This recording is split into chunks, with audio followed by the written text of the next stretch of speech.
target laba tahun ini nggak boleh nurun. Investor tuh udah nunggu laporan keuangan kita. Jadi kayak mana? Secara operasional kinerja kita stabil, Pak. Tapi kalau dilihat dari angka, laba memang berpotensi menurun. Kita ubah aja lagi manajemen labanya. Gimana? Setuju. JD Temen. Dalam praktik bisnis, laba sering dijadikan indikator utama kinerja perusahaan. Namun, tidak semua angka laba mencerminkan kondisi ekonomi yang sebenarnya.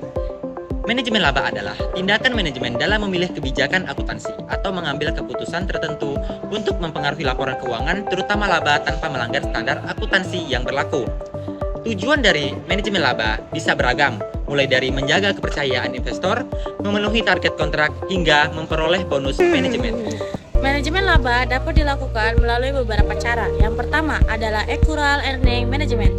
Cara ini dilakukan dengan mengatur estimasi akuntansi seperti penyusunan aset atau cadangan piutang, sehingga laba terlihat lebih tinggi atau stabil. Nah, jenis yang kedua adalah Real Earning Management, yaitu memanipulasi melalui aktivitas operasional nyata. Contohnya, perusahaan memberikan diskon besar-besaran di akhir tahun untuk meningkatkan penjualan sementara. Dan jenis ketiga adalah income smoothing, yaitu upaya meratakan laba agar terlihat stabil dari tahun ke tahun. Tujuannya agar perusahaan tampak konsisten dan minim risiko di mata investor.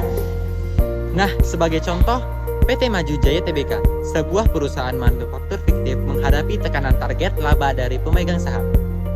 Manajemen kemudian menunda pencatatan biaya perawatan dan mempercepat pengakuan pendapatan agar laba terlihat lebih meningkat.